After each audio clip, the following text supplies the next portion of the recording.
Do the trashy pulp novels of the world have anything to offer? Are bestsellers all they're cracked up to be? Here at Terrible Book Club, we explore whether you really can judge a book by its cover, or its ridiculous synopsis. You ever passed a book and thought, ugh, who's reading this? We probably are.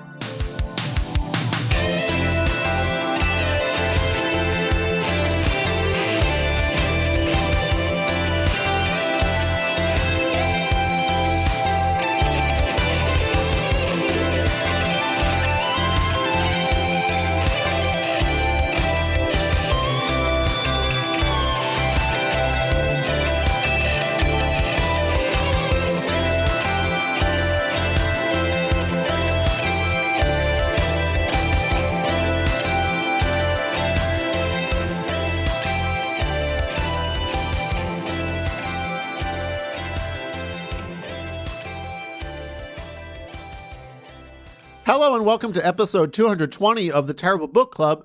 I'm Chris, and this is Paris. Hello. This time, okay, I guess you're like in a little bit of a silly fairy mood today or something, Paris? I'm sorry, I'm still laughing. Because I had a little silly episode where I had to get out a lot of sillies right as we started recording, and I am still laughing at myself. So, that's the mood we're in today for this episode. As light as an airy popped corn, Chris. Oh, so revealing before I even say what I read. Oh, sorry. This time, I read Just Call Me Orville, the story of Orville Redenbacher by Richard Topping. Oh my God, his name is Richard Topping. Yes, no. Yes, his name is Richard Topping. Sorry, I can't handle anything right now. I don't know. I got the giggles, guys. It's a fucking terminal case. I'm not going to be here by the end of this episode. This was a request by our Patron Arrant, who said, I read what might be a fascinating book for you guys rather than Simple Bad, which is Just Call Me Orville by Robert Topping, which is about the life and rise of Orville Redenbacher. Yes, the popcorn guy. Huh. I quite enjoyed it, and I was surprised by how fascinating and genuine he was as a person. And if anything, it fits into the weird food universe since he's so synonymous with the popcorn brand that people didn't even realize he was a real man. And that was his real name. Thank you, Arrant. Honestly, great point.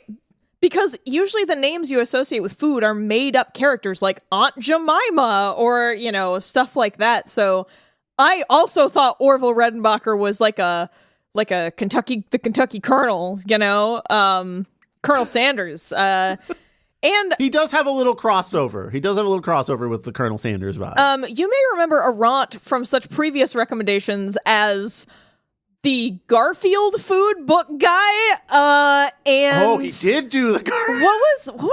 Is that the only one? I mean, Arrant has sent us many suggestions, and they always. Mm-hmm. Arrant's recommendations are so fun because they are so wildly different from anything else. Most people recommend us fiction, but Arrant's like, hey, have you checked out this weird food biography or this weird person who had a food empire? We're like, no, what the fuck is this? And it's just always so great. So thank you, Arrant, for your support. I know right now you are not currently patronizing us, but we still wanted to do this book because you've been such a supportive listener and patron, and your recommendations are always so good. Like I just said, just so weird.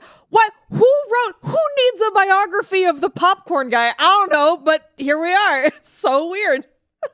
If this is your first time listening to this show, what we do here at the Terrible Book Club is read books that we assume will be bad based on their cover, title, summary, or some combination of the three. Sometimes, like today, we read books that our patrons, listeners, or friends recommend. So we do the opposite of what most people do in a bookstore while they're browsing the internet.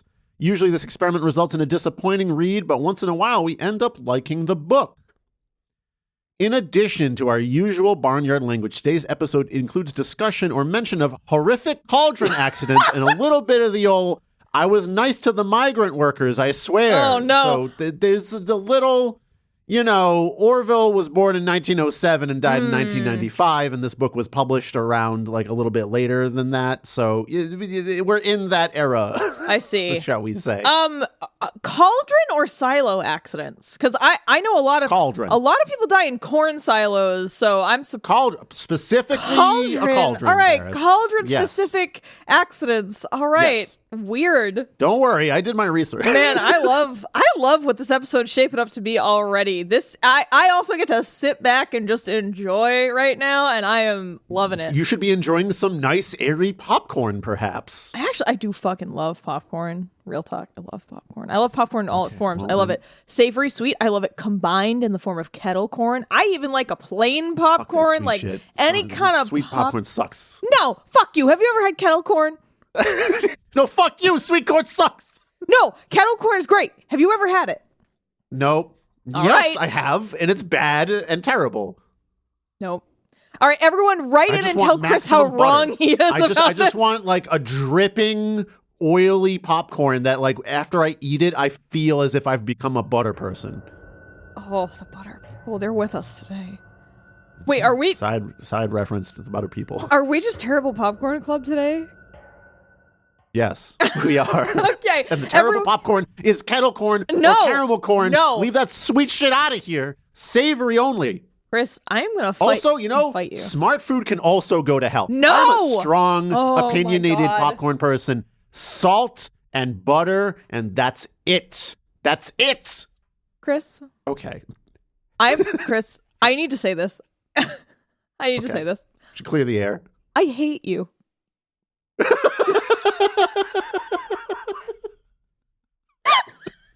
Take your popcorn bullshit fuck out of here. Seriously, I need opinions. People write in. Send us messages. Write an email to terriblebookclub@gmail.com. No, I don't want to hear Tell them. us No, about. I don't care. Tell us If it's about not salt and which butter, of us it's is bad. wrong. Tell us which of us is wrong. We will read your we'll read your letters or messages on the next episode we record. I will be reading a lot of letters on this episode, actually, so thematically relevant. Anyway, now on to the back of the book summary here. This is what is written on the back of the book to draw you in so that you might read a book about the popcorn guy. Based on extensive interviews and archival research, this book traces the career of Orville Redenbacher, the popcorn king, from his agricultural studies at Purdue University to his emergence as an American advertising icon. Born in Brazil, Indiana in 1907, Orville began his lifelong obsession with the development of new strains of seed at Purdue, where he earned a degree in agronomy while also playing in the All-American Marching Band. After experimenting with thousands of varieties, Orville and his partner Charlie Bowman launched Orville Redenbacher's gourmet poppin corn in 1970. Through a combination of shrewd marketing and a notably superior product, the partners controlled a third of the market for popping corn by 1976, when their Chester Hybrids business was sold to Hunt Wesson Foods. While the company gradually became absorbed into the food giant ConAgra, Orville Redenbacher prospered as a larger-than-life brand spokesperson and symbol of wholesomeness and fun until his death in 1995. Wow, so he lived till 88? Can I do math? Yes, 88, exactly. Yeah. That's how old he was when he died. So, to be clear, this is somewhat a puff piece, if you'll forgive the little joke there. Ooh, like a puffed piece of air popped corn. Yes, that's the joke. So Richard Topping in the beginning, like in the forward, is like, I can't handle it. Oh, sorry. In the beginning, he is very much like, I became friends with Orville and I met all his wonderful family members and like he has such an amazing life. So this was, I think, contracted by probably Hunt Wesson Foods because Orville was like sort of an advertising icon for them. At that point in his life, he was basically... Probably ConAgra, unless this book is old. I don't know. Yeah, then probably ConAgra. Like, Hunt Wesson was like a subsidiary of ConAgra. Like, you know, companies absorbed by companies. The umbrella of ConAgra. Yeah. More or less, we have this guy that is our marketing / brand guy. He just did popcorn tours. Like, he sold the company, and his contract was like, for the rest of your life, you're always marketing Orville Redenbacher's popcorn. And he was like happy to do it. Wait, the Topping guy? No. Orville Redenbacher had a contract for the rest of his life. I see. Okay, sorry. I got it. I got you. To like go around being Orville Redenbacher, essentially. And he was happy to do that shit. And this book, I think, was part of the whole marketing ploy of like, let's check out Orville Redenbacher. He's look at this guy. He's American-made, hard work, all that kind of fun stuff. Do you think we're going to get some like Orville Redenbacher truthers being like, that's not what really happened. The truth is here. If you open a bag of Orville Redenbacher and tilt it at this angle and fold the ends in until like, I don't know. The butter people. It gives him devil horns on the side of his little portrait that's on the bag. The butter people are out there, Chris. That's them. They're coming. They're coming. Okay. Characters and setting. We're mostly set in Indiana because that is where Orville did most of his work and had lived his life and did all that stuff.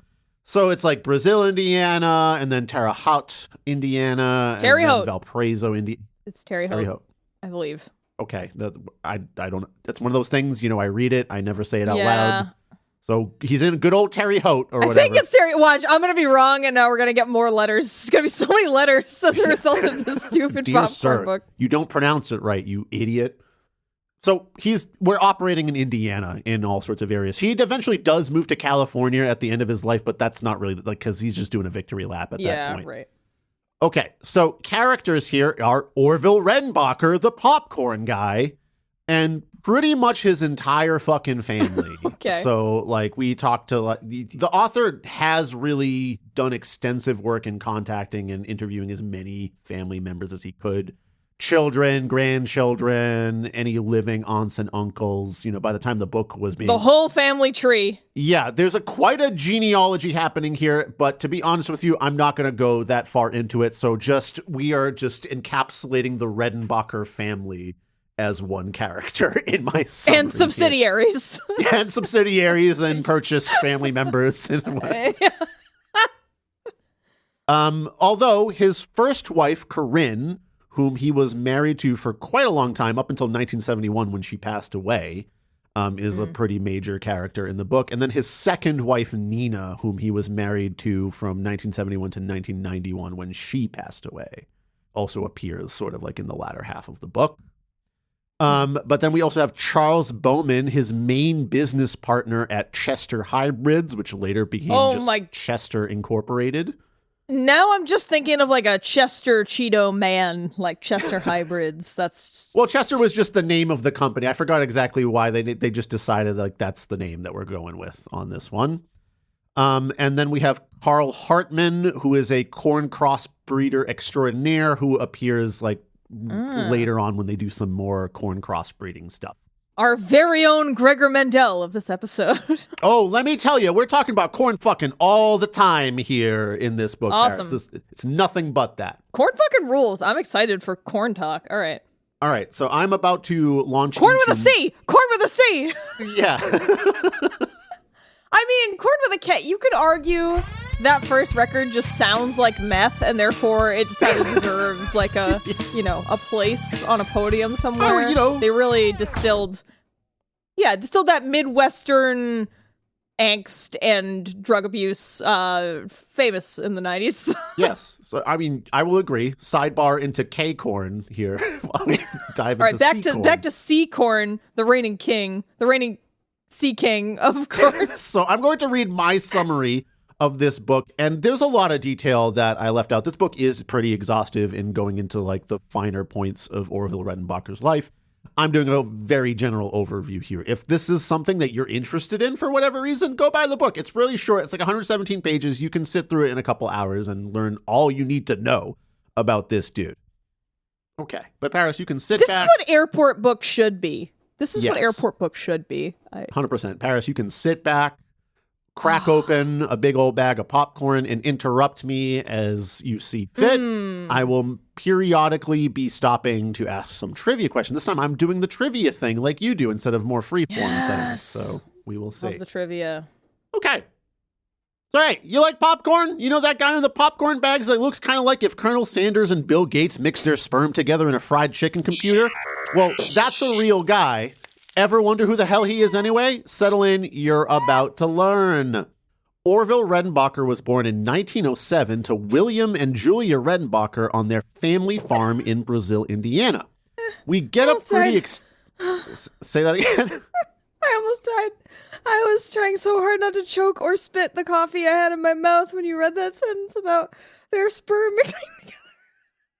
So sorry. Continue. I mean, I had to really think of a way to describe the look of Orville Redenbacher, and I think that's pretty on point. Would you disagree, Paris?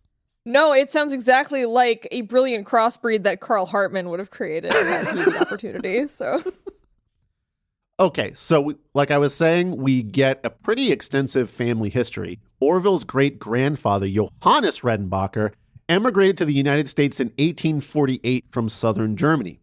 He came with his fiancée Marguerite, married her, had a bunch of kids. One of those kids, named John, married a woman named Amelia, and as the author puts it, inexplicably changed the family name to Redenbacher. This angered the gods, who smote Amelia one day in 1878 while she was stirring a huge black iron cauldron full of apple butter over an open flame. Her clothes caught fire and she died of her injuries at the age of 24. Oh my God, that's awful. Yes, thus begins a theme of randomly talking about family tragedies and horrible events that occurred, just kind of peppered throughout the book at random points. So, okay, clearly the Redenbacher family did something to be cursed horribly, which is why they changed their name to Redenbacher. No. The name change was what made the smiting happen, is my thesis. Oh, I don't know. I think the cursing goes deeper. You know what, Chris? I think the butter people know. They know why. Following the Redenbachers away. Anyway, so yeah, Amelia got smote in a horrible apple butter stirring accident. Their children were sent to live with relatives, and John worked as a building mover. That's right, a guy who moves buildings. Until the gods, still pissed that he hadn't changed the name back to Redenbacher, smote him as well when some logs under a building he was moving shifted, and the whole fucking thing fell on him. Oh my God, I'm sorry to laugh, but like, I was not expecting reams of tragedy and a cursed family lineage and this popcorn guy. Jesus. Terrible. Fucking... You know what? I think Robert Topping is actually the fucking Brothers Grimm return to us because my this sounds popcorn like fables here. There once was a man who popped a corn. There once was a woman who caught fire stirring apple butter, and then her whole family was cursed. I'm sorry, I keep interrupting you because this is so ridiculous. No, please do. I'll shut up now. No, I'm crying. do not shut up. I'm crying. You're gonna cry some more. Crying. John and Amelia's son William, getting the message, changed the family name back to Redenbacher to avoid any more smiting. After he married Julia, they opened up a grocery store and bought a farm with the store profits. By the time Orville was in grade school, the farm was over 200 acres.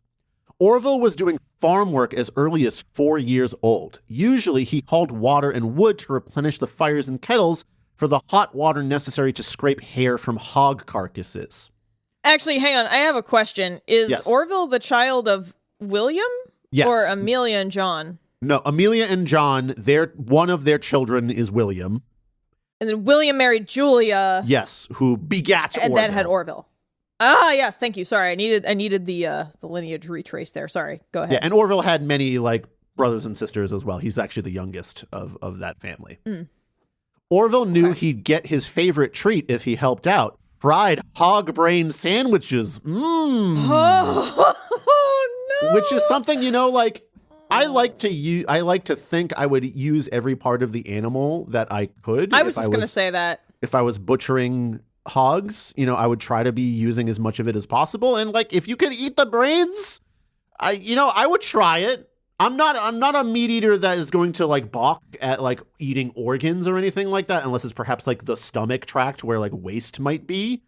Maybe there might be fun parasites in brains, but if Orville was eating it all the time, he seems fine. Yeah, I was going to say, I would be concerned with some kind of parasite or disease living in the brain. And also because pigs are, I don't know, close enough to humans that it's a little iffy for me. It's a little, I don't know. But, like you said, I was going to make the same point about you know what? If you're using all parts of the animal, that's fine. Sounds gross to me, a modern vegetarian, but whatever. I don't matter. Continue. Okay. At 12, he earned the privilege of having his own popping corn growing patch. He would grow the corn and sell it himself. and he got to keep all the money from it. And thus a popcorn Sick. love affair was born. So it seems like the Redenbacher family actually did stuff like this on the regular. Like, so Orville's mom also got to kind of like raise her own turkeys and keep all the money that she made raising her own turkeys too. So the family was very much steeped in like, this is farm work that we do as a family. We do it to earn the keep. And if you're doing like a side job over here because we have this extra area, feel free to do with that what you will. So Actually, Orville... Oh, sorry. I was going to say that was a pretty common thing for women and chickens. I guess turkey is another kind of poultry, but generally speaking, a lot of women in America at this time and later, if they were able to like keep chickens and have eggs and stuff, that was like money they were able to have for themselves. So weirdly, there's like a strange independence relationship between like women and poultry and eggs. Like it's like a thing. Cool. I learned reading this book called Egg, A Dozen Overtures, which I think I mentioned when we did like a recap of good books we read. So yeah, very interesting. Continue to tell us about Orville, the OG farm hustler. Yeah, so he actually did seem to make a pretty decent amount of money from this, even as young as 12. So he was like running this popping corn patch from when he was like 12 up until around when he started attending Purdue University. And the book is a little wishy-washy on exactly like how much he was pulling in at what time. It just basically says it started around like $10 of income a month and eventually grew to be like $150 a month. In 1920s money, I might add. That's a lot of money. It's a lot of money. So he for was a child to be earning. Yeah, so I don't know when he started hitting the $150 mark, but like ostensibly somewhere in his teens as he was attending high school. Wow, fuck your lemonade stand. Fuck Yeah. your lemonade stand. I mean, when you have access to farmland and have the farm know-how from like milking cows in the freezing 4 a.m. weather at like 7 years old, then, growing some popcorn is probably easy street for you. True. And he used that money to like save up for college and things like that. Orville was encouraged by his grade school teachers to go on to high school since he was an adept student. Orville would be the first in his family to go beyond grade school. His grandfather only completed second grade.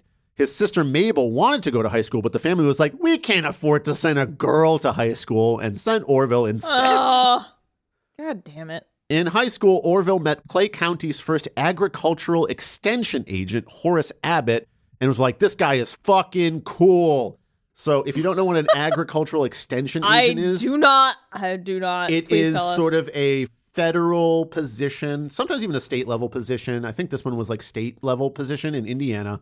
And it is someone who works with farms and farmers and does sort of like organizing work and goodwill work to sort of like figure out what farmers need from maybe federal funds or establish programs that help farmers or even educate young people in how to do farm work. So like in grade school and high school, you might have like these vocational agriculture classes, and the extension agent was like sort of responsible for helping set those up. Like if it involves a government program that involves extending agriculture to like the broader community, that is what an agricultural extension agent does. Okay. It's a cool thing. That is what Orville thought was like the coolest shit in the world. So Horace Abbott was like his first mentor in this, and he was like, attending high schools and to like talk about vocational agriculture kind of stuff. Horace Abbott was also the supervisor of all 4-H club activities in Clay County and was a fixture at high school vocational agriculture classes. If you don't know what 4-H Club is, it's this sort of like service organization that, also is somewhat involved in farming and agricultural stuff. It stands for like head, hands, hearts. I forgot what the other one is. Hold on a second. Let me look. Horses. It is head, heart, hands, and health is what that stands for. Not horses. Okay. Not horses, unfortunately. So Orville was super involved in 4-H club stuff and later on got involved in like other service organizations. He was like always about that shit constantly. Orville was about that agriculture study of life. He even won second place in a national dairy judging competition. You had to like pick good milk? No, this is a competition where your ability to judge cows is judged. So you are judged on your judging. Yes, it is a nesting doll judging thing at which the cow is the lowest level, being doubly judged within it. So, Paris, I have my first little bit of trivia for you and our biggest divergence that we will have on this episode. So, although this has changed over time, there are 4 categories of dairy judging here. And I would like for you to guess what the current 4 areas of dairy judging are. So you, as the person judging the cow, must go and judge a cow based on these 4 criteria, and then you are graded on your ability to judge those 4 criteria.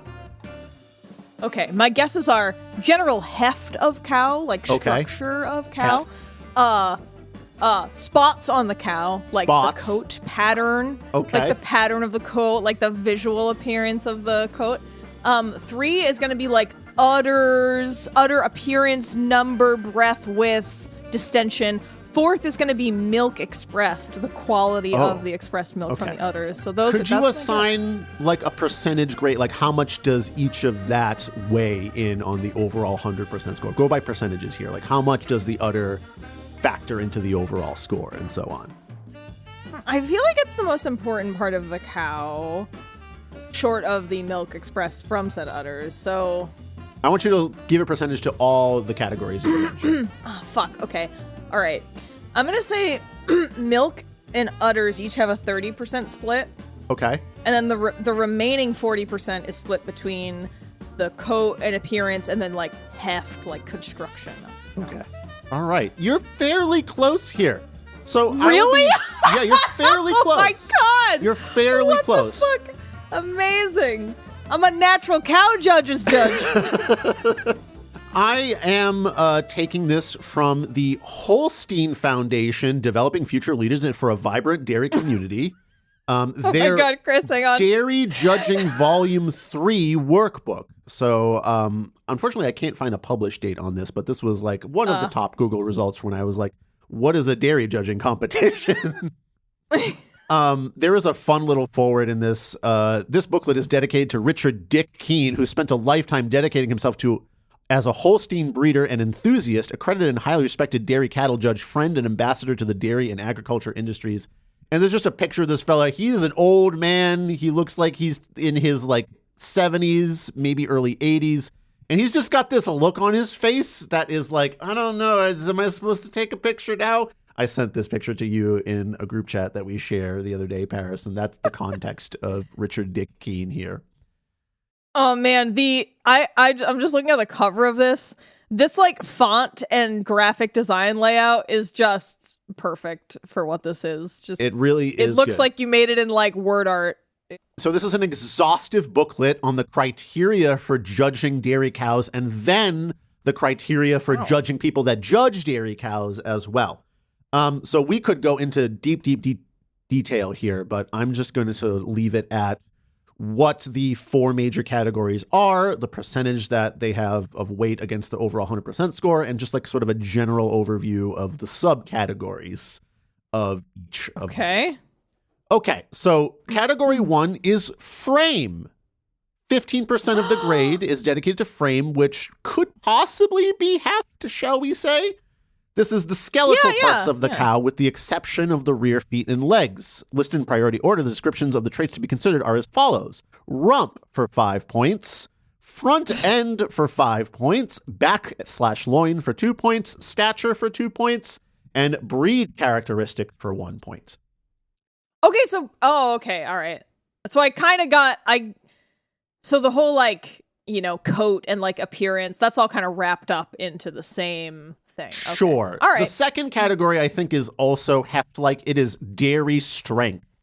And this is 25% of the grade here. This isn't milk strength, like how powerful is the milk. Damn. The description here is a combination of dairiness and strength that supports sustained production and longevity. Major consideration is given to general openness and angularity while maintaining strength, width of chest, spring of forerib, and substance of bone without coarseness. Body condition should be appropriate for stage of lactation. Listed in priority order, the descriptions of the traits to be considered are as follows. Ribs, 8 points. Chest, 6 points. Barrel, 4 points. Thighs, 2 points. Neck, 2 points. Withers, 2 points. And skin, 1 point. I don't know what withers is, but it's worth 2 points. The withers should be sharp with chine prominent, whatever that means. I think that's its shoulders, right? Am I wrong? Perhaps. I guess that would go into, strength. Category 3 is rear, feet, and legs for 20%. Feet and rear legs are evaluated. Evidence of mobility is given major consideration. Listed in priority order, the descriptions of the traits to be considered are as follows. Movement, 5 points. Rear legs side view, 3 points. Rear legs rear view, 3 points. Feet, 3 points. Thurl position, 2 points. Hocks, 2 points. Bone, 1 point. And pasterns, 1 point. Wow. All right. And finally, Paris, category 4 is udder.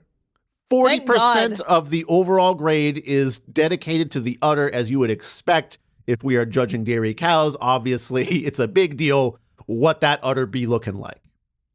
The udder traits are evaluated. Major consideration is given to traits that contribute to high milk yield and long productive life, as expected. Listed in priority order, the descriptions of the traits to be considered are as follows. Udder depth, 10 points. Wow. Rear udder, 9 points. Teat placement, 5 points. Udder cleft, 5 points. Fore udder, 5 points. Teats in general, just teats, 3 points. Udder balance and texture, 3 points. So a lot of mammary judging happening here. So if you ever want someone, I gotta say, it is a little weird that the frame and dairy strength are separate when they're like extremely similar things. Sure. It feels like the frame is more skeletal and the strength is more muscular, right? Although there is some overlap in those categories, I would say. No, you're right. You were pretty close, Paris, I would say. So I would say like heft is a major portion of this, and then udder was also a major portion of this. So I'm willing to give you kind of half credit on this. Great. All right. Well, thank you for that fascinating view into dairy cow judging. Do you have any other? If you have any other questions about dairy judging, feel free to check out the Holstein Foundation's exhaustive workbook, Volume 3. They have like pictures of examples of like what rump angle and rump width should be, the rear udder heights and depths and teat plate. The ideal teat placement has given you so many photos to look at over here. This country is so fucking weird. Fucking weird. Okay, so that is the dairy judging divergence that we have here.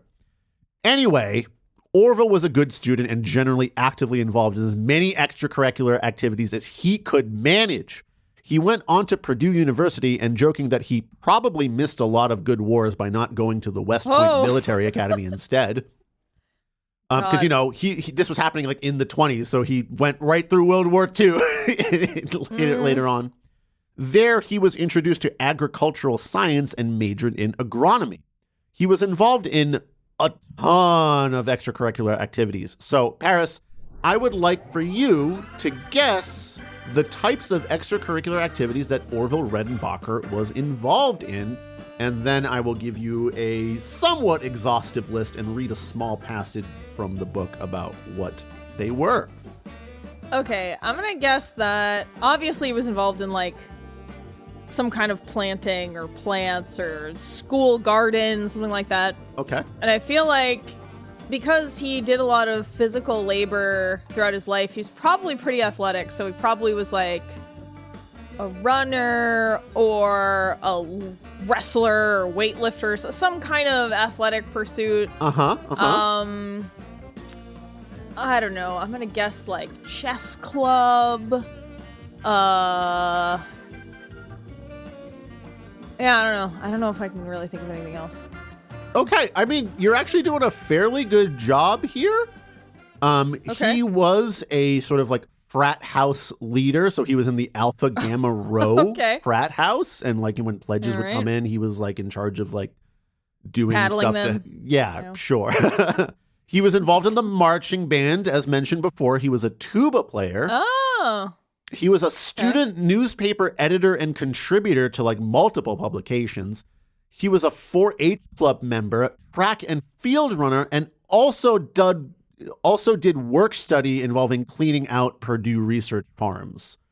So I'm going to read a passage here that kind of illustrates exactly how packed his schedule could be.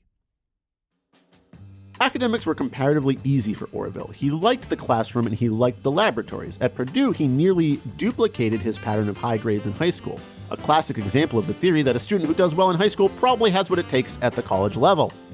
Though he seemed to struggle continually with spelling in his English courses, he kept his grades reasonably high, permitting him time to devote not only to jobs at the swine, poultry, and bovine farms, but also to other extracurricular activities. Strangely, Orville got into student publications where the ability to spell was, or should have been, a requisite. He went to work for the Purdue Exponent, the student morning newspaper, and became a night editor by the time he was a sophomore. The newspaper published 5 mornings a week, and Orville was assigned 2 nights a week to put the morning editions to bed, a job usually completed long after midnight at a downtown Lafayette printing company. That often meant he had just enough time for a quick snooze before he arose to feed the cattle, grab a quick breakfast, maybe one of his mother's hog grain sandwiches, and get to an 8 o'clock class. By mid-afternoon of the same day, Orville had to think of band practice, after which he had to attend a meeting of the Purdue Agricultural Society, or the Student 4-H group, or perhaps help plan the next edition of the Purdue Agriculturalist. Later, after supper, there might be an AGR chapter meeting at the fraternity house, and maybe even a bowl session with some of the brothers afterwards. Or if you couldn't find anything else to do, there was always studying. So this sets the pace for, like, Orville was always doing 50 things at once. Even well into his professional career, he had so many irons and so many fires that I struggle to think of how a schedule like that could be kept. I juggle a lot of things myself, and I feel like I'm barely doing it. Same. So, I mean, just goes to show you that some people just always be trying to do 100 million things at once, and Orville was certainly one of those guys. Yeah. So, you know, he was doing this work study by, like, cleaning out all, like, the livestock farms at Purdue, because Purdue was like a noted agricultural research university, thus why he went there. Yeah. Purdue was about $700 a year in 1924 when Orville started. He had saved money from his popcorn sales, which the book claims, like I said, was about averaging $150 a month in sales in order to attend, but couldn't get home to the old popcorn patch often enough to work it. So he had to clean out hog pens, feed cattle experimental diets at 4 a.m., deal out chickens, and other such livestock work to continue to attend. Orville graduated Purdue with honors and was set to marry his fiancée, Corinne, who was a high school senior headed to Indiana University for a journalism degree. So yes, college senior dating a high school senior. Hey, it was the 20s, so, you know. Yeah. They had a very late 20s dating courtship. For example, going on a date was forbidden if Orville had a track meet the next day, because God forbid you're a little tired from taking your honey out on a late dinner. I would like to tell you that the cost of college for inflation. So Purdue was $700 a year in 1924. In today's money, that's $13,000 a year. That would still be very affordable if schools cost that much. I think Purdue now is 10 times that a year or something. So that's fun. There's also some letters back and forth between the two that I thought would just give a nice little setting here. Just a flavor, just some 1920s courtship flavor. I'm going to first read you a letter from Orville to Corinne when she was considering dropping out of Indiana University. She was quite homesick, apparently. Dearest Corinne, you must have received a 0 in French or else a bawling out from your psychology professor from the way your letter sounded. Corinne, I'm very sorry that you do not like your schoolwork, but I'm afraid that won't help matters a whole lot. But really, you haven't been there long enough to tell. Why is it that you hated it at IU? Did you find it like Abbott pictured it to you, his mentor, Horace Abbott? Gee, I can remember when I was in Purdue, I got spells when I thought I would quit, but there were 3 things that kept me going. First, I always wanted my children to know I was a college graduate and I could tell them all of the college years about Dad of 28. I don't know whether you believe this, but I've had that one thought ever since I've been in high school, and that's what I'm working for now. A name my children will be proud of. I never told this to anyone before, and it does sound rather awkward on paper. Second, I was afraid the people back home would think I couldn't make my grades or else got kicked out. And the third reason was because I told my folks that I was going to college and I've never had nerve enough to back down on any of my promises. The first 2 summers I went home with the full intention of quitting, but these other things got to working and every fall found me back at Purdue. Here I've been rambling on about I. But Peggy, maybe if you would think of the future and what a college education means, even for only a year, you wouldn't be so downhearted. I suppose you think that when I see you next, I'll be preaching sermons to you, but really, I won't. With love, Red. I'm sorry. Purdue current in-state tuition for Purdue is twice as much as that. If you were in-state like Orville, you would pay approximately $25,000 a year. Point being, still fucking expensive. If you're out of state, it's like $44,000 a year. So, sorry. Damn. And is Peggy a diminutive for Corinne? Yes, apparently. Well, actually, I think she had like a middle name or something like that. Margaret. Yeah. Margaret. I don't even know how that works, but usually Peggy is for Margaret. Anyway. Cool, thanks. And now a letter from Corinne to her family, basically recounting like her excitement about her homesteady life because she did drop out of Indiana University after 1 semester. Well, it's not for everybody. My dearest honeys, while my baby Orville has gone up to the high school to practice basketball, I shall write letters and read until he comes back at 8. I could have gone along, but there were dishes to be washed and a good book to be finished and the new Women's World, which I got today, to be looked over. Besides, I have the crepe paper, wire, and everything to make apple blossoms, and I could start on them tonight. Also, I have lots of little holes in my sugar stockies to be mended. Then, too, I have a big pan of nuts cracked, ready to have their goodies taken out of them. My! I don't suppose I'll much more than finish this letter and write another before Red gets back. Today, I cleaned up my house a little and wrote a bunch of letters for Reddy. I had a nice steak for supper, mashed potatoes, gravy, peas, and carrots, creamed together, hot pocketbook rolls, milk to drink, and date pudding and whipped cream. Wasn't that a nice supper? Tomorrow I'm going to try Aunt Grace's Mexican meatloaf. Red wanted me to go to the doctor tonight to see if there's really anything up, but I thought I'd wait a while first. I'm almost sure now, though, that I'll be holding my very own baby in 9 or 10 months. I'm thrilled to pieces if it's true. Gallons of hugs and freight cars of love, baby straight Redenbacher. P.S. Reddy calls me 2-in-1 now. He says I'm his little 2-in-1. You know, I gotta say, there's some relatable shit in that. Like, I have 9,000 ADHD projects, but I'm just on the social media, and oops, I ran out of time. That just feels like... I'm just writing letters and said I really should be cracking those nuts, but, you know... Oh man, the little P.S. he calls me his 2-in-1 was it just made me shiver a little bit. Oh, terrible. Okay, so basically, Corinne does drop out. They start building their family together. They start having some kids. Orville graduates from Purdue with his degree in agronomy, and he becomes a vocational agriculture instructor at a school in Fontenette, Indiana. They married in 1928, and Orville caught chickenpox like immediately after, so his doctor ordered him to stay home. The school principal was like, that's cool, we'll let Corinne substitute while you're sick. So they just call his wife in, and they're like, bro, you just like teach for 3 days.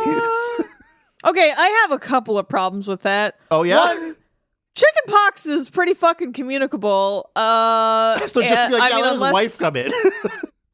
Well, unless if she had already had it...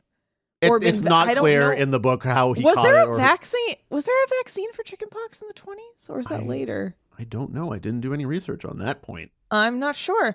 But also, like, why would your wife be a good substitute if she didn't study what you studied? Like, that's such a weird I'm guessing choice. that, like, Orville has the notes at home, and he's like, you can go in and just, like, run the lesson or what have you, because we can't email it to each other at that point or something. And, like, to be clear, education was real loosey-goosey in the 1920s. You did not have to attend high school. You probably didn't even legally have to finish grade school. So it was one of those things where it's like, hey, if there is a school, let's just get someone to teach something, man. Sounds like school was just podcasts now. It's just one long-form Joe Rogan for like years. Just anyone coming in, talk about anything. No one knows if it's real or true. It's just...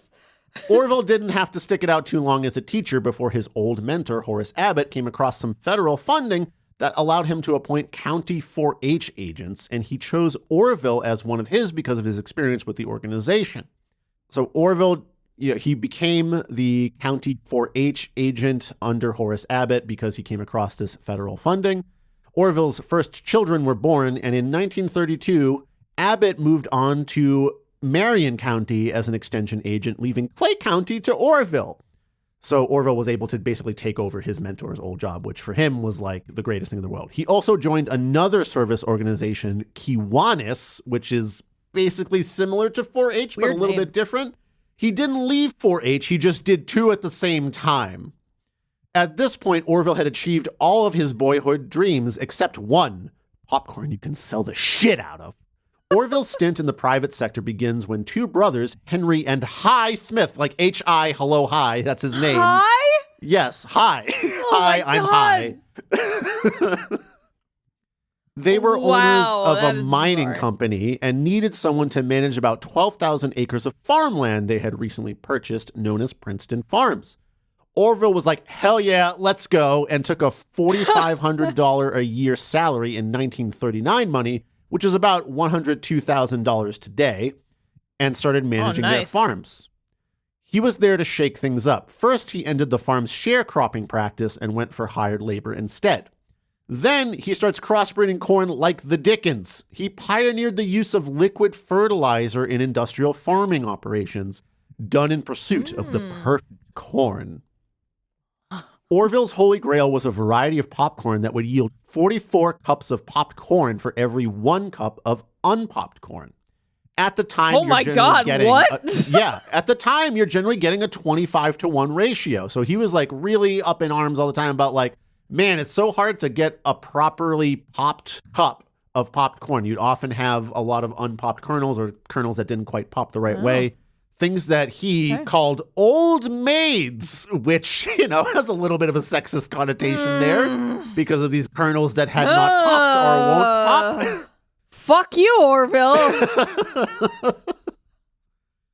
So at the time, you're really only getting a 25-to-1 ratio. He would crossbreed corn for over a decade before getting a chance to test his skills on his own terms. As a manager at Princeton Farms, Orville frequently interacted with Charles Bowman, who worked for the Indiana Corn Growers Association as a hybrid grain and grass seed and crop quality assurance agent. So he was doing quality assurance for hybrid grain and grass seeds, essentially, for Indiana corn growers. He also knew a lot about corn crossbreeding, and him and Orville became fast friends. One day in 1950, Bowman is approached by George and Maria Chester, owners of one of the oldest seed corn farming companies in Indiana, who offered to sell him the business. Bowman contacts Orville and they decide to go into business together to create the ultimate corn of battle. Remember the corn of battle from when we read of... Oh, yeah. Who was that? Who the sword woman who wrote that? Oh, it was from Conan Howard. Guy. Howard, right? Yeah. So anyway, if you want the ultimate corn of battle, Orville's got your back here, man. He cares nothing but. I guess we know why the company was named Chester, because it was just the former owners, essentially. Got it. The corn of battle. Sorry. A lot of previous TBC references happening here. I know. Orville and Bowman changed the name of the company to Chester Hybrids, and the gods blessed them for it. Instead of smiting them for changing a name, this time they were blessed for it. They diversified the business from not only providing hybrid seeds, but the industrial equipment necessary to do the work as well, including liquid fertilizer production, grain drying and hanging technology, manufacturing, distributing farm equipment in general. If it's on a fucking farm, then Chester Hybrids probably sold it. Yes, the first umbrella farm corporation.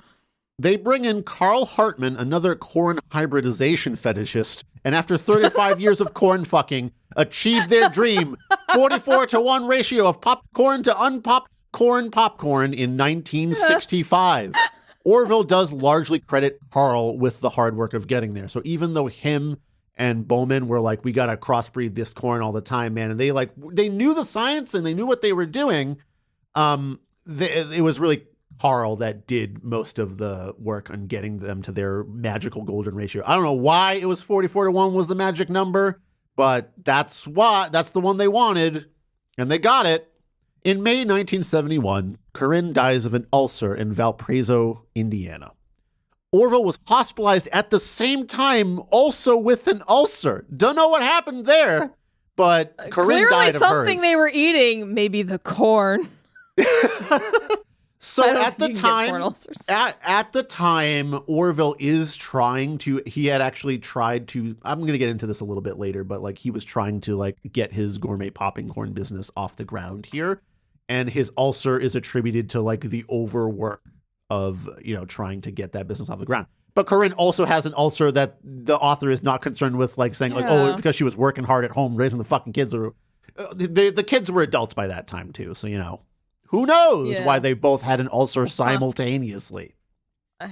So she dies in May 1971. We are treated to an overview of the lives of all 12 of Orville and Corinne's grandchildren. I'm not going to say shit about that because it's not really important to the story overall. Thank you for sparing us. In October of 1971, the same year, Orville has remarried to Nina Redder, a friend from his agriculture extension agent days, who lost her husband in 1969. So yeah, he didn't grieve that long. 5-month turnaround? Yeah, after recovering from an ulcer at the same time. Damn, Orville. That is, I don't know. I guess I shouldn't try to judge other people's grief, but I guess he just ran at hyperspeed in all things in life. It sounds like it. And way. Nina had also recently lost her husband. They were pretty close friends. So I feel like they were just like, we're the most important people in each other's lives right now. Let's just shack it up right here. And this is a 1970. Also, we got to be married to fuck, right? So publicly. So they were already in their 60s for the most part. So, okay. You're just like, I don't have time for this shit, man. Whatever. Let's just get it going. Let's just get married. So we take a hard shift into the history of popcorn, beginning with the phrase, God made popping corn. Whoa. Okay. Calm it down. It's actually a pretty decent overview starting from the Aztecs and their ceremonial use of the sort of dent corn that you would use to make popcorn, which is different from the corn we consume as just, corn. Oh yeah, there's all different varietals of corn. Yes, as well as how the corn was actually popped. Originally, you were throwing it in a fire or hot sand and then scooping up the popcorn from the ashes. And then we start getting clay and metal pods or devices to impale the popcorn cob onto to hold over the fire, continuing up into iron vessels up until you start seeing electric poppers in the 1950s. It was primarily consumed in southwestern North America and Central and South America by sort of the more ancient civilizations that were consuming it. And it was mostly an at-home thing in the later years up until street carts become more common in the 1930s along with movies, thus the whole crossover, because the street carts would try to be outside the movie theater, and then eventually some people started being able to sell it in the theater, and that's where you get your movies and popcorn connection. You start seeing it in supermarkets in the 1950s, and we hit the microwave popcorn revolution in the 1980s when General Mills and Pillsbury start selling it in bags with perishable butter inside. It was actually a frozen item at one point. So you can bet that Orville got in on that game. After creating the ultimate corn in 1965, they tried to sell it to farms as a premium product because they were like, hey, man, we've made the best corn. It is ready for battle. You will have the best ratio of popcorn to unpopped corn. It will kill all your other crops and your family. It was costly to produce, and therefore the popcorn you sold with it had to be priced higher. Every buyer decided against it since popcorn was supposed to be a cheaper snack and easier to raise. Orville and Bowman struck out on their own and created their own popcorn brand. It was pricier and they had a hard time selling it at first due to the premium price. They hire a marketing firm and soon Orville is doing popcorn press tours nonstop in 1971, thus the ulcer. He begins receiving popcorn fan mail, which I will read some of for you. What? So again, my God. He is marketing a premium product here, and it's on shelves in some places that he can get it sold to, but, it's not common. It's kind of hard to find. So I'm going to find those. Just wait a moment here while I scroll through this book. Oh, popcorn fan mail. here we are. I'm going to read a handful of popcorn fan mail. Dear sir, I am writing you in desperation. We have used the last of our jars of your gourmet popping corn, and the Kroger store where I shop no longer has it in stock. I have searched everywhere for it to no avail. Perhaps you can tell me where in my area it can be purchased. It is truly the best of popcorn. Amazing. In desperation, please, God. I'm bereft. Please. Dear sir, some time ago I purchased a 30-ounce size container of your popping corn, and I am unable to locate more of the same. I was so happy to find a popping corn of good quality, and even though expensive, it is well worth it. Is there a way I can purchase this corn through you? If I waited for a grocery store to obtain the corn, it would take forever. Okay, and finally, Okay. from a friend of Orville's, March 21st, 1971. Dear Orville, when we returned last week from Florida, we found a winter flood of mail, including your Christmas present of gourmet popping corn. We appreciate the gift and especially cherish the memories of the old friendship it brings back. Frequently, I get so disgusted with the popcorn breeders when they think that pounds per acre is the prime criterion. Of course, they check expansion carefully too, but they forget that tenderness, flavor, and absence of hard hulls are so extremely important to the eater. The Orville Redenbacher popcorn is the answer for the critical consumer who wants the best. Sincerely, Arthur M. Brunson. Wow, amazing. So, like, imagine getting fan mail for your popcorn. So, like, he was producing like 35 years of corn crossbreeding to get a kind of popcorn that gets the kind of ratio that you want. Is hard work, and he's selling a premium product here, and he kind of knows it. Like, that was his whole thing the whole time. He's like, I know it's expensive, but I know I have the shit. I have the ultimate corn here. If you people would just fucking appreciate it. Yeah. Actually, business is bad. In the darkest hours, though, Hunt Wesson Foods subsidiary Blue Plate Foods Incorporated conducts market testing in the Dallas-Fort Worth area, and they think the brand could go national. They form a partnership with Orville and Chester Hybrids, and within 5 years, Orville Redenbacher's gourmet popping corn has captured a third of the popping corn market. In 1976, Orville sells his stake in the popcorn business and goes to work as a promotional agent of the popcorn. Again, this was like a contract that he signed. Like, I'll sell you the business. You give me a couple $1 million. It was like $6 million or something like that. And then I will. A lot in the 70s. It is. And then, like, he could retire right then. But he's like, no, I'm happy to just like talk about the popcorn for the rest of my life. The rest of the book is a 20-year victory lap and fame tour with Orville. It is literally just pages of short Orville anecdotes during this time. Okay. I am going to read. Oh, weird. Okay. Just a couple, not that many of these like little asides. Kind of ran out of gas, like the author. Yeah, author ran out of gas at the end. Really, honestly, that is the vibe here. Okay, starting with this one. 1 year, the Israeli government asked Orville to visit the nation and tell them why their popcorn crop did not pop well. He decided to make the trip provided Israel give him a complete tour of the country.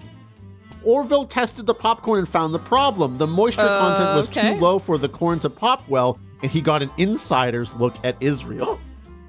So, like, imagine a country coming to you and be like, hey, man, you know the popcorn thing. What the fuck is up with our popcorn? And you counter with, like, okay, I'll come tell you, but show me everywhere. Show me the whole country.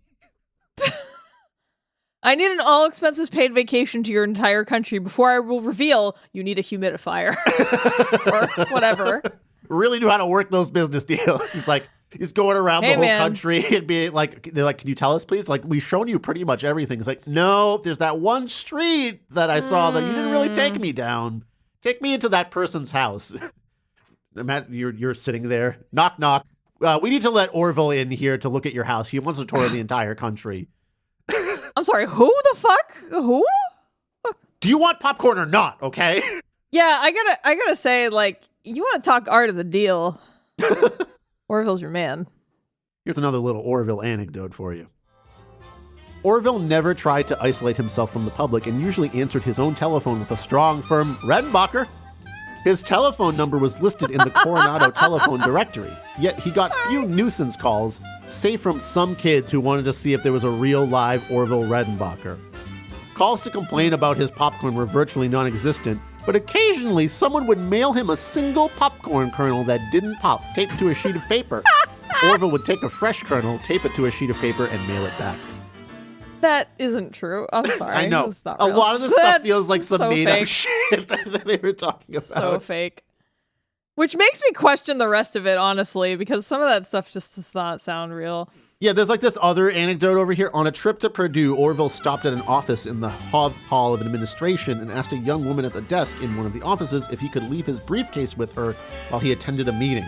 When he returned to pick it up, the woman had locked it up in her desk, and Orville told her that while he appreciated it, locking up wasn't necessary. She told him it was such a beautiful case that it should be in a safe place. Do you really like it? Orville asked. Yes, she replied. Without another word, Orville emptied the contents and gave it to her. This to me smacks of like, and he was Albert Einstein and everybody claps. Like that kind yeah. It's a very everybody really clapped anecdote, and like, you know, this is most likely Orville himself telling the author this story. So yeah. And he's also like a very elderly man at this point, and is like probably mid to late 80s. Like, I don't know. I feel like older people will just say whatever because they're like, fuck like, it, you're I not don't going to care. check it. You know, I've learned. Yeah. I don't give a shit. Here's another one. Visiting grade schools and talking to the children was one of Orville's favorite tasks. One day in Toledo, Ohio, Amy, a second grader, rushed home after school to announce to her parents, I have to wear my school sweatshirt and take my camera tomorrow. Horrible Redenbacher is coming to our school. After he heard the remark, Orville's grandson Gary told him, Gramps, we're never going to let you live that one down. So like who... that one I believe. Yeah, but like how did the second grader's comment come around to Gary, his grandson? Who knows? Yeah, that's true. Yeah. But it does sound like a mishearing a child would totally have. Like, yes. Kids mishear stuff all the time. Like, I have a funny one. My husband was talking about, I don't know how we were talking about this, but I think we were just talking about words that we didn't know the spellings of until we were like a little too old to not know that was the right spelling.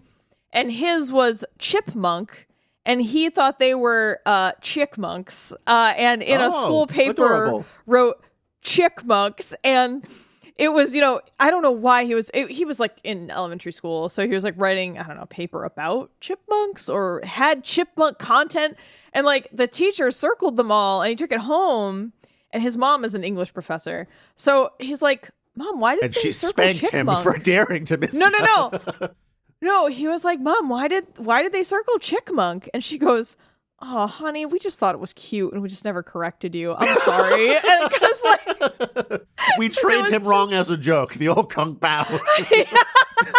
Yeah. I mean, it was just like he said it, and they were like, oh, that's cute, and just like never thought it was important, and then he fucking got graded on it in school. And then he was embarrassed forever. Yeah, chickmunk. Now I look at chipmunks and I think chickmunk. Very cute. Okay, well, to wrap it up here, Paris. In September of 1995, Orville Redenbacher is taking his nightly jacuzzi dip when he suffers a heart attack and drowns in the water. Oh, man. He is discovered by a building superintendent doing a check on a reported water leak. His ashes are scattered over the Pacific Ocean, where his second wife Nina's ashes had been scattered in 1991, and thus ends the saga of Orville Redenbacher, the Popcorn King. Oh, wow. All right, Paris. Orville Redenbacher, the Popcorn King. It's like what's happening in my head right now. So that's what I imagine. He is like, you can watch any of like the Orville commercials. He's just a very genial, kind sort of person. Anyway, into the rubric. Genial? Yes. What is genial? Genial, whatever. I don't care how to pronounce things, Paris. You can deal with it. Genial. Another word I'd never say out Sorry, loud. I literally was like, chickmunk, okay? all right.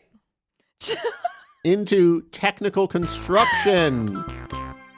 So this is generally fine in terms of like typos and punctuation. I didn't catch any. With formatting, like this might be more in the plot construction thing, so I'm probably going to talk more about it there.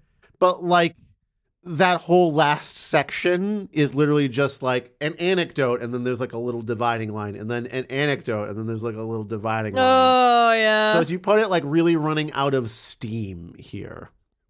But overall, I still kind of want to give technical construction like a 1, because like you can make an argument that like maybe that was the best way to format the last 20 years of his life. In terms of like formatting, we're talking about like how it feels to read, and it was easy to read anecdote to anecdote, so yeah, sure.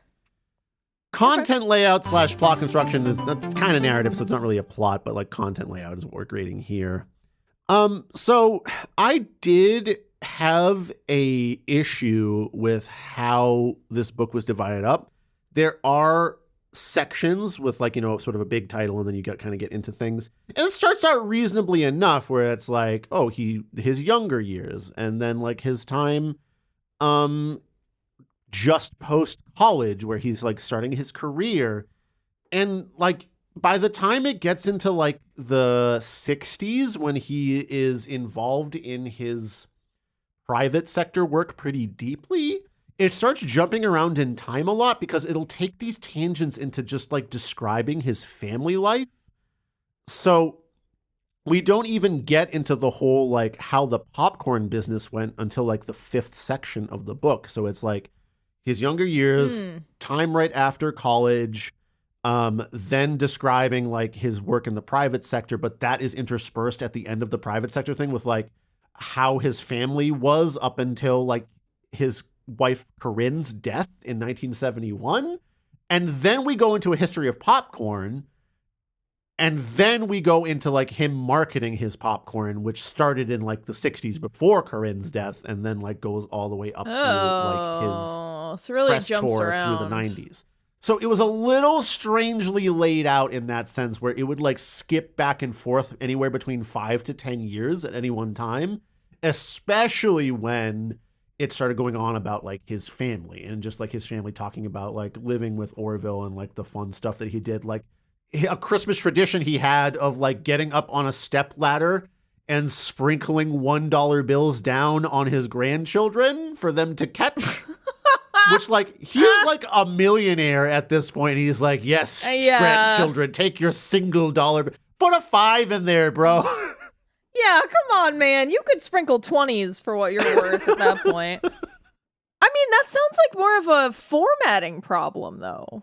Yeah, like, but how much of technical instruction formatting is like how it reads versus like the layout of the content, which is I think what we're getting into here, right? And I consider that it should be about how the story, it's layout. You always put that there, but it doesn't make sense because we talk about formatting in the earlier section. But this is an element of the construction of the narrative where we keep time skipping. Okay. Yeah. Okay. Fine. That's fine. Sure. Which is thus why I divided it as such. And I do have an issue with that last section where it is just like Orville anecdote to Orville anecdote. There is no thread connecting any of it. It is just like he was on a 20-year press tour, and here's a bunch of random shit that was told to me that happened. It does feel like the author just plain ran out of steam here. And like, coherence is fine. Character quality, I mean, we get certainly a look at Orville, but it is very much trying to hold him up as like all-American, hard-working, American dream scion. Like he is the perfect example of all these things. And like you never hear any sort of like negative take on anything that Orville might be doing. Yeah. So once again, largely a puff piece here. I'm inclined to give this category a 0 for this reason, because it probably could have been handled much better. Like if I would prefer a much more chronological layout. And I know that like when you're starting to get into like the history of popcorn, like where do I put that section of things can get a little tricky, but like just chronological would have been fine. Like intersperse what was going on in his family at the same time, juxtaposed with like his private sector work or what have you, just sort of give you. Yeah, that's what writing is, Mr. Topping. Okay, so I'm giving that section a 0. I have a question for you. Was it separated into chapters where it was like chapter 1 family, chapter 2 corn beginnings, chapter 3 school, or like was it like numbered that? Chapters? It was just like a section would have like a big heading on like one page is just dedicated to like the title of this section, and then it would go into like what the topic of that section supposedly was, although it would often jump between family history stuff and then whatever was going on in Orville's private his work life at that point. That does which is seem why it was a weird. little bit Okay. confusing. Anyway, moment to moment. So prose quality, I mean, it was fine. It did the job, but I had a problem with like the random morbid stories thrown in randomly. So we had the Curse of the Gods for changing the name to Redenbacher for a brief period is one of the prime examples. But I'm just going to give you a handful of other sections that have just like sort of like a random horrifying hinge to them. So like at one point it just mentions this guy that was like part of Purdue University, in like the head of something, and his name was like something Smart, and a paragraph just begins with, after Smart died from overwork in 1900, his successor was Winthrop E. Stone. And it'll just throw in shit like that, like, how do we know he died from overwork? What do you mean? And people are just dying. I mean, it was like the early 1900s, right? So maybe overwork was just like a heart condition that was undiagnosed. That's a tame example, though. But that kind of stuff will just randomly appear. Another example, later on in the book, we are doing a little bit of family history and stories. And this is talking about, we're just in the middle of describing some of the children that Corinne and Orville had. Corinne and Orville had the usual family tribulations, such as the time Billy Ann, about 3, immaturely and impulsively grabbed a pair of scissors from her grandmother's hands and in so doing, accidentally plunged them into her own eye. Her mother saw her grab the scissors but didn't see them stab her eye. Corinne quickly grabbed her and began a spanking, when to her horror she noticed blood dripping from Billy Ann's eye. Fortunately, the accident didn't cause permanent damage. Whoa! That's terrible. Yeah, and that's just moved on past after that. And then like on the same... jumping right to spanking, not concerned about what happened with the scissors. On the same page. Orville's daughters also had vivid recollections of visits near Brazil with Grandma Redenbacher and all of the aunts, uncles, and cousins. Billy still remembers the time her family took their Pekingese to Grandma Redenbacher's house on a weekend and, quote, Grandma's dog bit our dog in the face and Daddy had to rush the dog to the veterinarian and we all cried. And then it just moves on past that. It's just like a random quote about a horrible dog accident. What? That's so strange. Like, why you can't just fly in a horrible dog fight and a domestic dogs and then run and then just leave? Like, what the fuck? Later on page 61, there is one of the grandchildren, Noel, also a lawyer, writes of the reminiscences of a 5-year-old's first encounter with death, that of his great-grandmother, Anna Straight, Corinne's widowed mother, who died of a stroke a day before her 80th birthday. The earliest memory I have is being 5 years old with my maternal great-grandmother babysitting my 3 brothers and me. I recalled the warm smile and comforting aura of my elderly great-grandmother. We always called her Granny. She was quite the adoring one with her 4 great-grandsons from New York. A cold drink, a tasty cookie, or a Band-Aid for a scraped knee. Granny always had the right stuff. Our parents had decided to take a vacation at Banff, Canada, and left us at my grandparents' where Granny now lived. Grandpa and Grandma had gone off for the day, and Granny was always happy to look after us. We 4 boys played on the living room floor with our trucks and toys and games while Granny read in her rocking chair. We saw nothing unusual about Granny setting her book down and closing her eyes. At her age, taking a short nap in her rocking chair could be expected. But after a few moments, she began to moan softly, her chair still rocking. My brothers and I all crawled on the couch and watched, dumbfounded and scared, with no idea her life was ending. Suddenly, the doorbell rang, breaking the spell of our unknowing death vigil. We ran to the door and excitedly explained to the man delivering the dry cleaning that something was horribly wrong with our beloved Granny. He rushed in, took one look at Granny, and called for help. Granny's life force drained away. Death had visited one of my loved ones, my first such encounter, the first mystifying hint that tried to tell me that dying is every bit a part of living. So this is an included anecdote from one of the grandsons, and like the only thing described about Noel, the grandson, about just his first memory with death, and then we move on from him forever. Why do I need to know that? I don't know. I don't understand why that's important. So just strange inclusion. Weird. Strange inclusion. On top of that, especially the corn history chapter just reeks of Boomer, and there's other bits of the book that smell like it too. So, for example, I was going to ask you when the migrant labor stuff happens, because you had mentioned that earlier. We're about to get into that, and that's largely in the popcorn history section here. Okay, so of course we begin with like God made popping corn as the very beginning of this chapter. And then we start getting into sort of like talking about Aztec practices with this kind of thing. In World War II, when manpower was critically scarce, everyone pitched in, even the two oldest Redenbacher daughters and Ruby Faulkner, daughter of Foreman Arch. None of them liked the job much. It was hot, dirty drudgery without the slightest interest or challenge for preteen girls.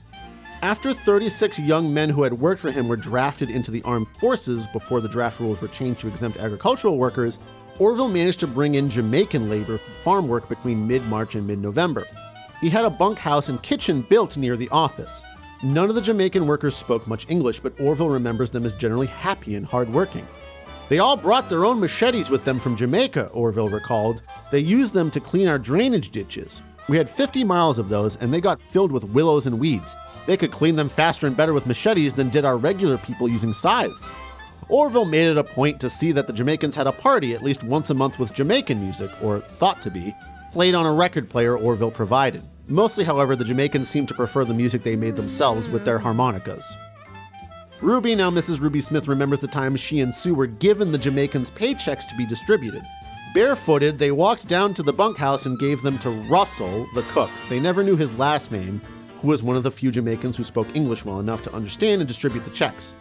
The girls became a little anxious when the men seemed upset and began grumbling. They did not understand the concept of paychecks and expected to be paid in cash. Russell finally calmed the men and explained that the checks could be cashed for exactly the amount that they earned. Although the Jamaicans finally returned to their homeland, one who had come later stayed behind to work for Orville on Princeton Farms.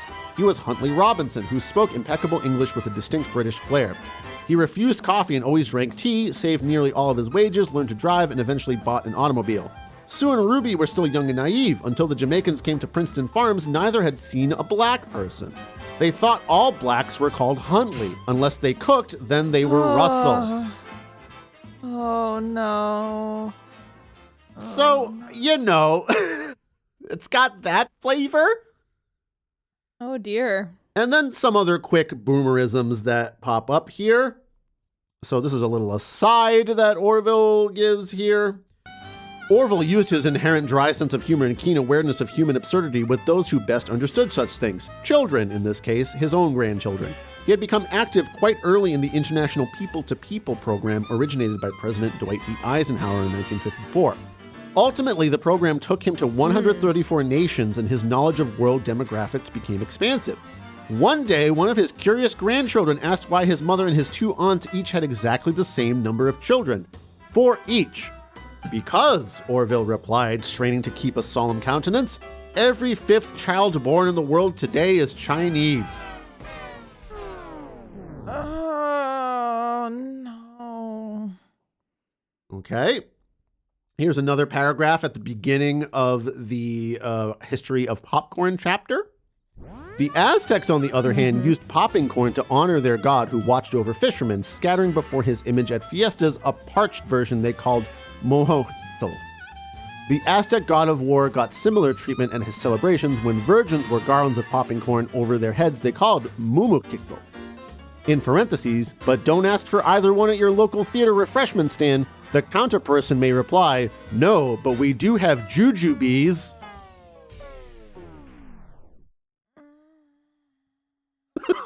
How you feeling, Barris? You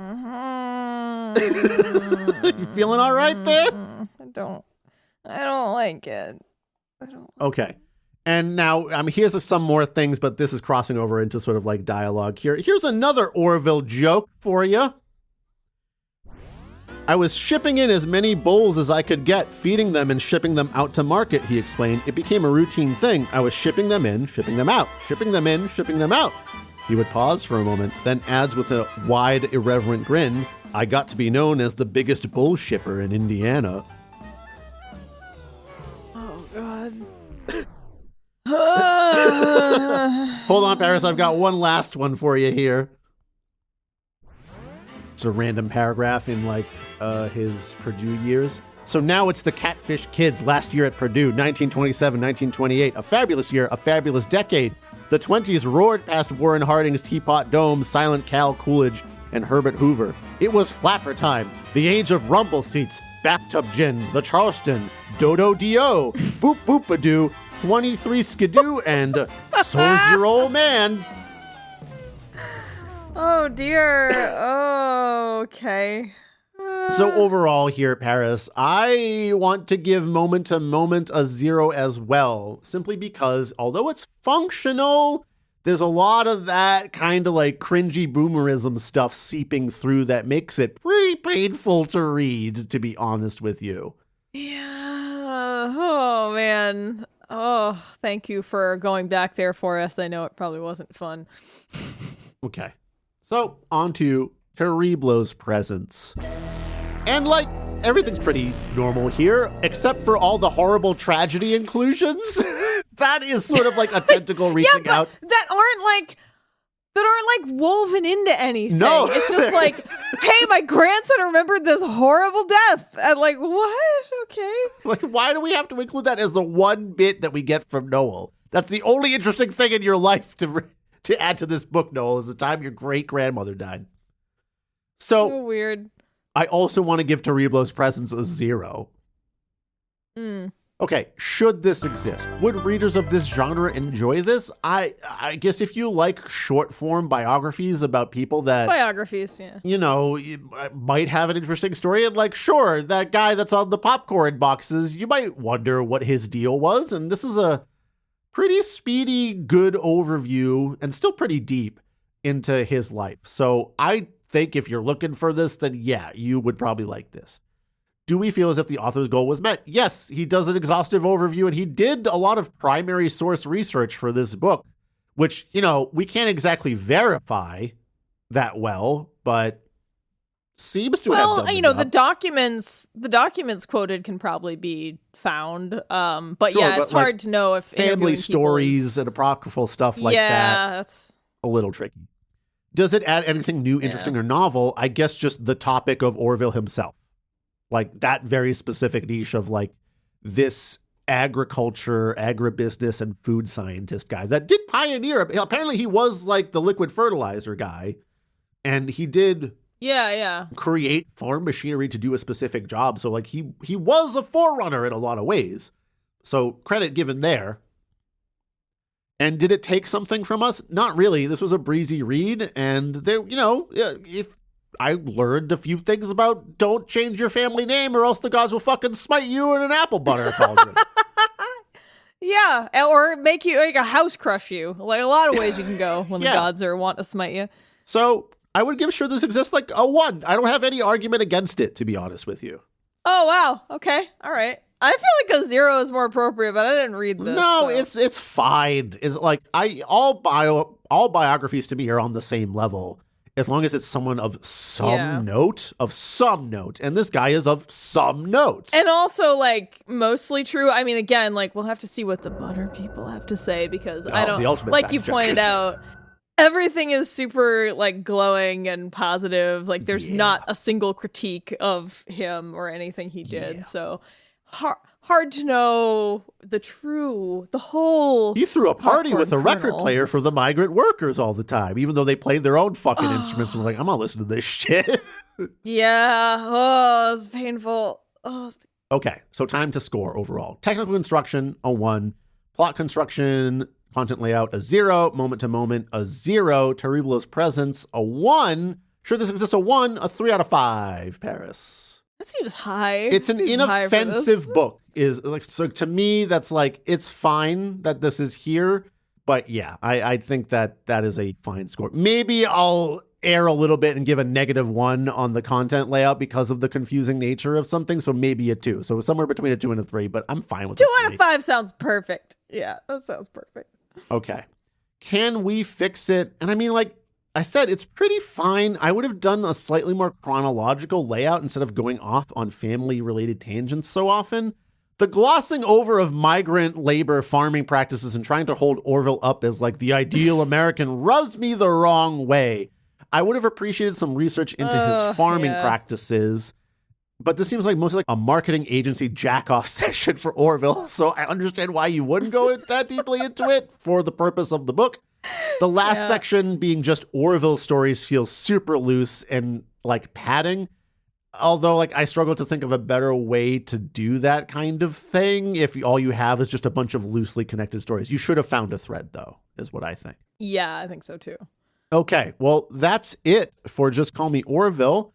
And I will now thank our patrons and Ko-fi donors. Hopefully you've been sitting back with a nice popcorn bowl, chomping away, listening to me prattle on about Orville Redenbacher. So thank you to our patrons and Ko-fi donors. We learned so much. How about like our bad bookworms, Ben, Donnie, Emily, Jakob, Jared, Scott, and Will, our exacting editors, Kieran, David, D, Emmy, Funny Robot with Antennas, Greg, Harry, Seven, Martin, Root Beer, Cutie, the Ugly One, Elliot, and Xander. Our loathsome librarians like Veronica, Beast with the Least, Yanka, Luchek, Patricia, Julius, and Of the Void, the Taco-eating unicorn of the Hot Springs. Our pesky publishers like Miles, Austin, Patrick, Fred, and our newest addition, George. Welcome to the pesky publishers, the highest rank. Woo! And of course, our Ko-fi donors like Mark, Tracy, our ever-faithful Kiwi Thing, Excavating Lizard, along with Martin F., Brenna, and Matthew, who relieved us of terrible books. If you want some terrible books we've read for the show, you can buy them over on our Ko-fi page. Thanks for listening to all that Orville Redenbacher fact session here. I do have popcorn in the house, and I'm gonna go make some and eat some. It is plain salt and butter popcorn, because that sweet shit can get the fuck out of here. I will fight you if you like sweet popcorn, because it is gross. Well, like all good fights, this must take place behind the nearest Denny's. I'll see all of you there. Be ready. Bye, Paris. All right. Bye. Thank you for listening to another episode of Terrible Book Club. Terrible Book Club is an independent podcast produced by your hosts, Paris and Chris. Sound design and audio editing by Chris, with sound effects and music by Epidemic Sound and sometimes also Chris. Our theme song is Kiss by Yearn, which is, you guessed it, actually also Chris. You can find more of his soothing synthy sounds on Bandcamp at yearn.bandcamp.com. Do you want us to review a book of your choice on the show? Do you want access to some extra audio-visual weirdness? If so, become a patron at patreon.com/terriblebookclub. If you'd like to send us a one-time tip instead, you can do that at ko-fi.com/terriblebookclub. You can also support TBC for free by sharing the show on social media, following our accounts on YouTube, Twitter, Instagram, Facebook, or Goodreads, telling your friends about your favorite episode, or by leaving a review on Apple Podcasts, Podchaser, or anywhere else on the internet. To send us book recommendations or your adorable pet photos, send an email to terriblebookclub@gmail.com.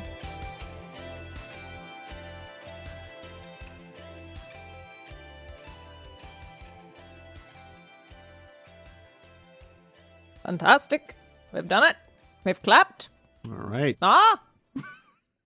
Oh, okay. Well, be in that mood for this, I guess. Yes! I need you to tell me about Orville Redenbacher. I am ready to receive your popped corns of knowledge. Kernels of truth Gourmet and biography. Corn by Orville. I am ready for a gourmet experience. Regale me with your buttered corns. Oh, okay, that's going at the end of the episode.